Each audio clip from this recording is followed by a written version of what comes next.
मेरा नाम अंजलि है और मैं दिल्ली की रहने वाली हूँ।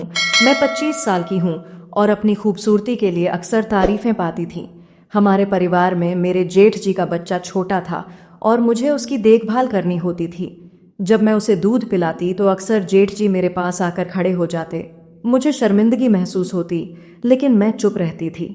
जेठ जी ने मुझे 5,000 महीना देना शुरू कर दिया था और मैं उस पैसे की वजह से कुछ कह नहीं पाती थी। मेरे लिए वह पैसे जरूरी थे क्योंकि मेरे पति की तनख्वाह बहुत कम थी और घर का खर्च चलाना मुश्किल हो जाता था। एक रात अचानक जेठ जी का बच्चा बुखार में तपने लगा। वह बहुत परेशान थे और उसे दवा देने के बाद उन्होंने मुझसे कहा कि मैं उनके कमरे में ही रुक जाऊं ताकि बच्चे का ख्याल रख सकूं। मैं मान गई, लेकिन उस रात कुछ ऐसा हुआ जिसने मेरे होश उड़ा दिए। जेठ जी धीरे से मेरे करीब आए और कहने लगे कि उन्हें भी दूध पीने की इच्छा हो रही है। उनकी बात सुनकर मेरे अंदर एक सा भाव उठने लगा। मेरे जेठ जी तंदुरुस्त थे और उनकी तुलना में मेरे पति कमजोर थे। मैं अपने आप पर काबू नहीं रख पाई और उस रात सब कुछ बदल गया। मेरे पति की तनख्वाह इतनी कम थी कि घर का खर्च चलाना मुश्किल होता था। ऊपर से हमारा छोटा बच्चा भी था जिसे मैं छोड़कर कहीं नौकरी नहीं कर सकती थी। एक दिन जेठ जी ने मुझसे एक अजीब सी बात कही। वह बोले कि उनके कुछ जानने वालों को ऐसी महिला की जरूरत है जो उनके बच्चे की देखभाल कर सके। उन्होंने कहा कि अगर मैं राजी हो जाऊं तो वह मुझे अच्छी रकम देंगे। मैंने इस बारे में सोचना शुरू किया, लेकिन मुझे लगा कि शायद मेरा पति इस बात के लिए राजी नहीं होगा। बाद में मैंने यह बात अपनी पड़ोसन से साझा की। उसने कहा कि अगर ऐसा मौका है तो मुझे इसे स्वीकार कर लेना चाहिए।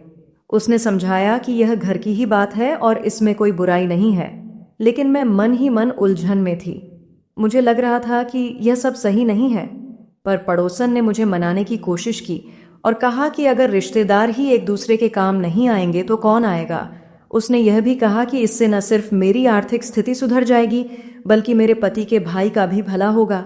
मैंने सोचा कि इस बारे में सोच कर देखती हूँ। आखिरकार घर में जो हालत थी उसमें बदलाव की जरूरत थी। सूखी रोटियों पर जीने की आदत हो गई थी और मेरे बच्चे की परवरिश भी ढंग से नहीं हो पा रही थी। मेरे जेठ जी विदेश से लौटे थे और अब उनका खुद का बिजनेस था। वह खूब पैसे कमाते थे, जबकि मेरे पति पूरे दिन घर में बेकार बैठे रहते थे। मेरे सास के गुजर जाने के बाद मेरे पति को नशे की लत लग गई थी और उन्होंने अपनी पूरी जिंदगी खराब कर ली थी। मैंने कई बार उन्हें समझाने की कोशिश की, लेकिन वह उल्टा मुझ पर ही हाथ उठाने लगते थे। मेरे जेठ जी की जिंदगी सफल हो चुकी थी और मेरे पास कुछ भी नहीं था। मैंने मन ही मन सोचा कि मुझे उनके बेटे की परवरिश की जिम्मेदारी लेनी चाहिए। शायद इससे मेरी आर्थिक स्थिति सुधर सकती है। मेरा बेटा बहुत छोटा था और मैं उसे अकेले छोड़कर बाहर नौकरी करने नहीं जा सकती थी। एक दिन जब मेरा पति घर आया तो उसका मूड ठीक था। मैंने सोचा कि इसी मौके का फायदा उठाकर उससे इस बारे में बात करूं। मैं पानी लाने के बहाने उसके पास गई और बातचीत शुरू की। मन में सवाल था कि अगर मैं यह कदम उठाती हूं तो उसका क्या असर होगा। क्या मेरा पति मुझसे नाराज होगा? लेकिन मुझे अब अपने बच्चों का भविष्य भी देखना था। महंगाई इतनी बढ़ गई थी कि घर का खर्च चलाना मुश्किल हो गया था। मेरे मन में हर तरफ से सवाल उठ रहे थे। क्या मैं सही कर रही हूँ? क्या जेठ जी की मदद से मेरा जीवन आसान हो जाएगा? क्या मेरे पति इस बात को समझेंगे? आखिरकार मैंने तय किया कि मैं इस बारे में जेठ जी से बात करूंगी और उनसे पूछूंगी कि वह कितने पैसे देंगे। अगर मुझे सही रकम मिली तो मैं उनके बेटे की देखभाल के लिए तैयार हो जाऊंगी। लेकिन यह कदम उठाना इतना आसान नहीं था। मुझे अपने बेटे की भी परवरिश करनी थी और साथ ही जेठ जी के बेटे को भी। मैंने सोचा, अगर वह मुझे सही तनख्वाह देंगे तो मैं यह काम कर सकती हूँ, पर अगर तनख्वाह कम हुई तो मैं साफ मना कर दूंगी। ऐसे विचारों में खोई हुई थी कि तभी मेरा पति मेरे पास आया। उसका चेहरा शांत था। मुझे लगा कि शायद अब समय आ गया है कि मैं उससे इस बारे में बात करूं। आज तक तो कभी तुमने एक गिलास पानी तक ना दिया, आज क्या जरूरत पड़ गई? मैंने कहा। मैं सोच रही थी कि मैं जेठ जी के यहाँ काम कर लेती हूँ। ये बात सुनकर वह मुझे बड़ी अजीब अजीब नजरों से देखने लगे। इसके आगे मेरे से कह पाना बड़ा ही मुश्किल था। मेरे माथे से पसीने छूटने लगे थे। कहीं मेरा पति मुझे ही चाटा ना मार दे। फिर मैंने हिम्मत करके उनसे कहा कि जेठ जी कुछ दिनों पहले मुझे कह रहे थे कि उन्हें अपने बेटे की परवरिश के लिए किसी औरत की जरूरत है। मैं सोच रही थी अगर मैं ही उनके बेटे की परवरिश कर लूं तो इसके बदले मुझे अच्छी तनख्वाह भी मिल जाएगी और हमारा घर का गुजारा भी हो जाएगा। जब मैं पूरी बात कही तभी मेरे पति के हाथ से पानी का गिलास नीचे गिर गया और वह कहने लगा कि तुम्हें कोई जरूरत नहीं है मेरे भाई के घर पर जाने की। मैंने कहा, लेकिन तुम्हारी तो इतनी तनख्वाह भी नहीं है। तुम जो कमाते हो वह सारा का सारा अपने नशे में उड़ा देते हो, तो मेरे बच्चों का क्या होगा। मैंने कहा कि अगर वह मुझे अच्छी खासी तनख्वाह देंगे तभी मैं काम करूंगी, नहीं तो मैं इनकार करके चली आ जाऊंगी। मेरे पति बार बार मुझे इनकार ही कर रहे थे। मैं बार बार अपने पति को समझाने की कोशिश कर रही थी, लेकिन वो मेरी बात मानने को तैयार नहीं थे। आखिरकार थक हार कर मैंने कहा, अगर तुम मुझे कल से 10,000 तनख्वाह लाकर दोगे तभी मैं घर चला पाऊंगी। उन्हें भी सही पोषण की जरूरत है। मेरे पति कुछ पल के लिए चुप हो गए, फिर उन्होंने धीरे से कहा, तुम जैसा ठीक समझो वैसा करो। अगर तनख्वाह कम हुई तो तुम्हें काम करने की कोई जरूरत नहीं होगी।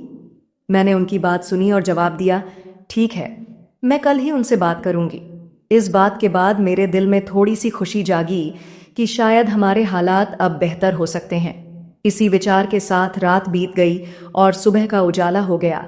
अगले दिन मैंने अपने घर का सारा काम जल्दी जल्दी निपटाया और बच्चों को तैयार किया। फिर हम अपने जेठ जी के घर की ओर रवाना हो गई, जो हमारे घर से आधे घंटे की दूरी पर था। जब हम उनके घर पहुंचे तो उनकी आलीशान बंगले की खूबसूरती देखकर मैं दंग रह गई। मैंने सोचा, यहाँ मैं कितनी कम ही आती हूँ, बस जब कभी कोई ज़रूरत होती है तभी साल में 1 या 2 बार हमारा उनके साथ कोई खास रिश्ता नहीं है। मैंने दरवाज़ा खटखटाया और भीतर दाखिल हुई। अंदर पहुंचते ही मैंने देखा कि मेरी जेठानी जी फ़ोन पर बात कर रही थी और उनका बच्चा ज़ोर ज़ोर से रो रहा था। तभी सीढ़ियों से नीचे उतरते हुए मेरे जेठ जी ने मुझे देखा और बोले, पार्वती, तुम यहाँ? मैंने कहा, हाँ जेठ जी, मुझे आपसे एक ज़रूरी बात करनी है। उन्होंने मुझे अपने कमरे में बुलाया। जब मैं उनके कमरे में पहुंची तो उसकी सजावट देखकर मैं हैरान रह गई। उन्होंने पूछा, बताओ क्या बात है? मैंने धीरे से कहा, आपने एक दिन कहा था कि आपको अपने बच्चों की देखभाल के लिए किसी महिला की ज़रूरत है। वो बोले, हाँ कहा था, लेकिन वह महिला कहाँ है? मैंने कहा, वह महिला मैं हूँ। ये सुनते ही वो मुझे अजीब नज़रों से देखने लगे। मैंने उन्हें समझाया, आपको अपनी बेटे की देखभाल के लिए एक महिला चाहिए और मुझे कुछ पैसों की ज़रूरत है। अगर मैं आपके बेटे की देखभाल करूं और इसके बदले में मुझे पैसे मिले तो हमारे घर के हालात भी सुधर सकते हैं। जेठ जी ने कुछ पल सोचा, फिर बोले, लेकिन तुम्हारा खुद का बच्चा भी तो छोटा है, तुम मेरे बेटे की देखभाल कैसे करोगी? मैंने आत्मविश्वास से कहा, आप चिंता मत करें, मैं आपके बेटे की भी उतनी ही अच्छी देखभाल करूंगी जैसे अपने बच्चों की करती हूं। थोड़ी देर तक सोचने के बाद वो बोले, ठीक है, अगर तुम ऐसा चाहती हो तो। इसके बाद मैंने उनसे पूछा, तो आप मुझे कितनी तनख्वाह देंगे? उन्होंने जवाब दिया, मैं तुम्हें महीने के 5,000 दूंगा। इतनी बड़ी रकम सुनकर मैं चौंक गई। मैंने कहा, क्या? उन्होंने फिर पूछा, क्या तुम्हें यह रकम कम लग रही है? मैंने तुरंत कहा, नहीं, यह ठीक है। इसके बाद वो बोले, तुम आज से ही काम शुरू कर सकती हो। मैं खुशी खुशी अपने घर वापस आई और अपने पति को यह सारी बात बताई। पति ने यह सुनकर हैरानी जताई। एक मेरा भाई है जो इतना पैसा कमाता है और एक मैं हूं जो नशे की लत की वजह से अपने बच्चों को अच्छी खुराक भी नहीं दे पा रहा हूं। मैंने उन्हें दिलासा दिया, चिंता मत करो, हमारे हालात जल्द ही ठीक हो जाएंगे। अब मैं अपने सारे काम जल्दी जल्दी निपटाने लगी ताकि शाम को जेठ जी के घर जा सकूं। जब मैंने घर का सारा काम खत्म किया तो अपने बच्चों को गोद में उठाकर जेठ जी के घर के लिए निकल पड़ी। वहां पहुंचकर जेठानी जी ने नाक भी सिकोड़ी, गरीब औरत को घर बुला लेते हैं। उनकी बात मुझे बुरी लगी, लेकिन मैंने कुछ नहीं कहा। तभी जेठ जी ने मुझे अपने कमरे में बुलाया और बोले, मेरे बच्चे की तबीयत अक्सर खराब रहती है और मेरी पत्नी उस पर ध्यान नहीं देती। वह ज्यादातर अपनी किटी पार्टियों में व्यस्त रहती है। मैं तुम पर भरोसा कर रहा हूं क्योंकि तुम मेरे भाई की पत्नी हो, लेकिन ध्यान रखना कि तुम अपने बच्चे को नजरअंदाज मत करना। मैंने तुरंत जवाब दिया, आप चिंता मत करें, मैं आपके बच्चे को भी मां की ममता दूंगी। फिर मैं उनके बेटे को उठाकर उसे चुप कराने लगी। बच्चा बहुत रो रहा था, शायद भूख लगी थी। मैंने उसे अपने गले लगाया और उसे शांत किया। कुछ ही देर में वह सो गया, लेकिन मेरा बेटा मेरी ओर ललचाई नजरों से देख रहा था। जैसे कह रहा हो कि मैं भी तुम्हारी गोद में आना चाहता हूँ। उस पल मुझे एहसास हुआ कि मैं अपने बच्चे के हिस्से में किसी और को भी शामिल कर रही हूँ। इसीलिए मैंने उस बच्चे का खिलौने अपने बेटे के आसपास रख दिए। मेरा बेटा खिलौने से बहक सा गया था। मैंने उस बच्चे को सुलाया और बेड पर लिटा दिया। कमरे में एसी भी ऑन था और फिर अब मेरे अपने बच्चे को भी भूख लग रही थी। कुछ उसका भी सोने का वक्त था। मैंने अपने बेटे को भी सुला दिया, लेकिन सोच रही थी कि उसे कहाँ सुलाऊं। बेड तो जेठ जी के बेटे का था। मैंने अपने बेटे को जमीन पर ही लिटा दिया और खुद भी उसके बराबर में बैठकर अभी कुछ ही देर हुई थी मुझे वहां पर बैठे हुए कि कमरे का दरवाजा खुला और एक नौकरानी कमरे में दाखिल हुई। उसके हाथ में दूध का गिलास था। वह उसने मुझे थमा दिया। मैं उसे हैरत से देखने लगी। कहने लगी, मालिक कह रहे हैं उसे, तुम पियो और कुछ देर बाद मैं तुम्हें फल भी लाकर दूंगी, वह भी सारे के सारे तुम्हें खाने पड़ेंगे। यह सुनकर तो मुझे हैरत हुई। मैंने कहा, मैं यह सब कैसे खाऊंगी? और नौकरानी कहने लगी, मलिक का हुक्म है। वह कह रहे थे कि आप अच्छा खाएंगे, अच्छा पिएंगे, तभी उनका बेटा अभी सेहतमंद रहेगा। यह सुनकर मैं दूध का गिलास पी लिया। पूरे 1 साल बाद मेरे दूध का गिलास पिया था, वरना तो रोज बस 2 घूंट दूध 1 कप चाय में डालकर पतली सी चाय पीने को मिलती थी। साथ साथ न जाने क्यों मेरी आंखों से आंसू बह रहे थे। वक्त भी इंसान को कैसे कैसे कारनामे दिखा देता है। कहाँ मैं एक रोटी को तरसती थी और यहाँ मेरे सामने दुनिया भर का सामान रखा रहता है। सिर्फ इस जेठ जी के बच्चे की वजह से 4-5 दिन में ही मेरी सेहत में काफी फर्क आना शुरू हुआ था। लेकिन एक चीज जो मैंने महसूस की थी वह यह थी कि जब भी जेठ जी के बेटे को कमरे में लेकर आती थी, कुछ देर बाद ही जेठ जी किसी न किसी बहाने से कमरे में आ जाते थे। मुझे बड़ी अजीब सी नजरों से देखते थे। मुझे उलझन सी महसूस होती थी। मैं फौरन ही से बच्चे को गोद से उतार देती थी। वह मुझे अपने बेटे के बारे में पूछने लगता।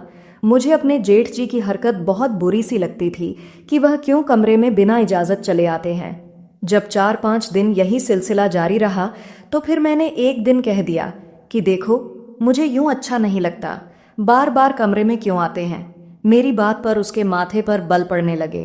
कहने लगा, सच्ची बात बताऊं? मैंने कहा, जी बताइए। वह कहने लगा, देखो, मैं आपको जो खाना पीना, मैं इतनी चीज पेश करता हूं सिर्फ इसीलिए करता हूं ताकि मेरा बच्चा अच्छे सेहत का हो जाए। मुझे यह वहम रहता है कि आप मेरे बेटे की बजाय अपने बेटे से ज्यादा प्यार करती हैं, ज्यादा तवज्जो उसे देती है। मैं अगर पैसा खर्च कर रहा हूं तो अपनी औलाद के लिए कर रहा हूं। यह सुनकर तो मेरा दिमाग घूम कर रह गया था। क्या समझता था वह मुझे? क्या मैं कोई बेईमान हूं? उसकी फिक्र में अपने बच्चों को सेहतमंद करूंगी और उसके बेटे को पूछूंगी भी नहीं, या उसको भूखा रखूंगी। मैंने कहा, जेठ जी, मैं गरीब औरत जरूर हूं, लेकिन मैं भी गलत नहीं हूं। मुझे नमक की वफा करने अच्छे से आती है। अगर आपको ऐसा ही शक है तो ठीक है, आप किसी और को काम पर रख सकते हैं। यह कहने के बाद मैंने अपना बच्चा गोद में उठाया और बाहर जाने लगी।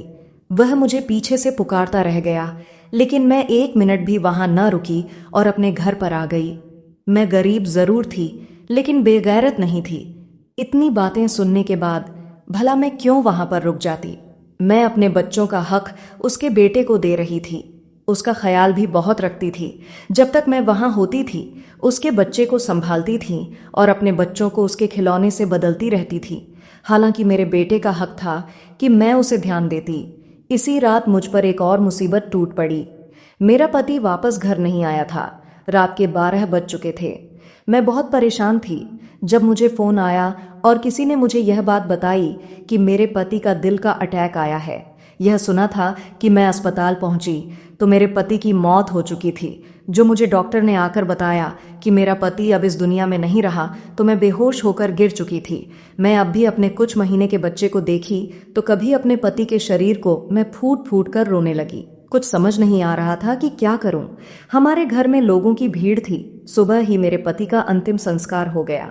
वह रात यूं और रोते रोते ही गुजर चुकी थी, जबकि मेरे बेटे को खबर भी न थी कि उसके बाप का देहांत हो चुका है।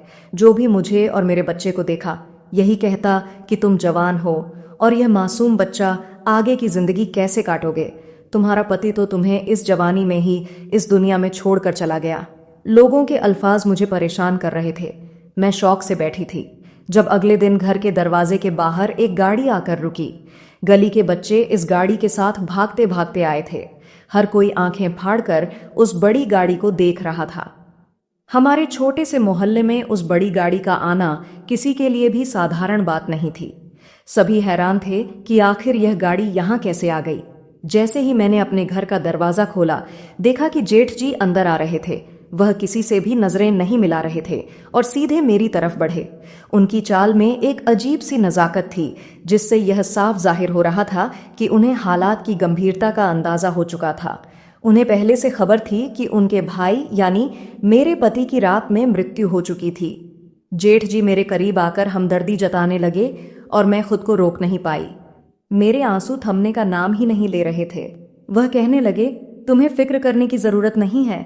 दरअसल मैं तुम्हें कुछ बताने आया हूँ। मेरे बेटे की तबीयत बहुत खराब है। वह अब नौकरानी के पास भी चैन से नहीं रह पाता, बस हर वक्त रोता रहता है। तुम्हारी गोद की उसे आदत हो चुकी है। मैं तुम्हें वापस बुलाने आया हूँ। मैं अपनी गलती पर शर्मिंदा हूँ।